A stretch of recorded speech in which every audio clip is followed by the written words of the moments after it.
Well, the season's on the brink now for the New Jersey Devils. They fall 6-1 to Carolina.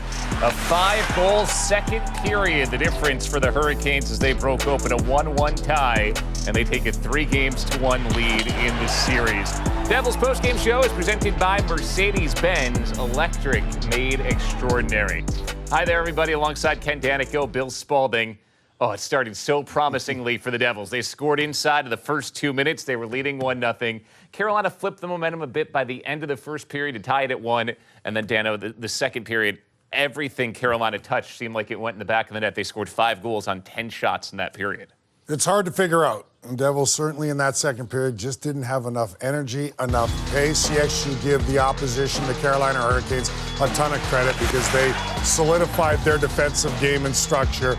There's the Nature's goal where the Devils were chasing. And here's where I just felt they were late to react on so many plays, not getting in lanes, blocking shots, guys getting in behind and chasing the play. And you can't understand it from the standpoint of what you just mentioned, Bill. There's the blast from Brent Burns and Martin Hook, who's just been on fire. An unlikely source. Who would have thought 10 points in the first 4 games of this series? But he's been terrific. But it's been feast or famine all these playoffs for the Devils. Is that the learning curve we maybe thought could transpire during these playoffs? And it just wasn't enough after a terrific start to this hockey game where they did have the energy they needed. Look at that bottom line. Devils give it away 10 times in that second period.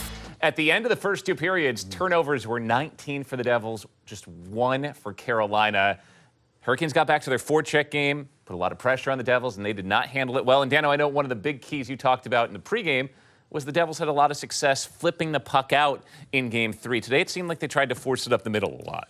Much more than they did in Game 3, and I'm not sure why, because you try to do too much, and obviously you had success by simplifying your game. That's all the Canes did today. The Devils made it way too easy for them, and we're watching here, handling the puck a little too much. There's 2 great saves by Vanacek to start this game where the Devils had the 1-0 lead at the time, but you're seeing it all over the ice afterwards, after a great start that we talked about the first 7-8 minutes.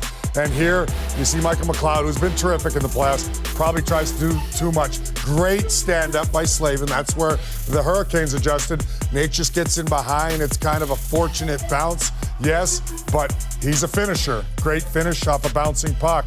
And then everything, like I said, everything late to react. See the Devils standing, looking, not, first to the puck, not anticipating where the lanes are, where that puck's going to go. Where we saw in Game 3, it was totally different.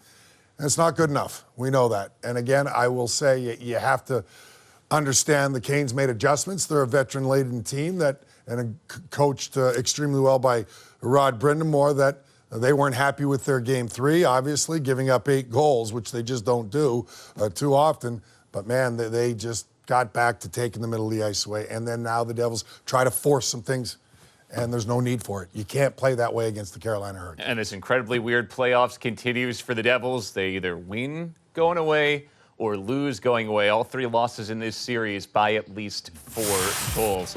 Coming up here on the Mercedes-Benz Devils postgame, Erica Wachter's in the Devils locker room. We'll hear from some Devils players. We'll also hear from head coach Lindy Ruff with the Devils now facing elimination.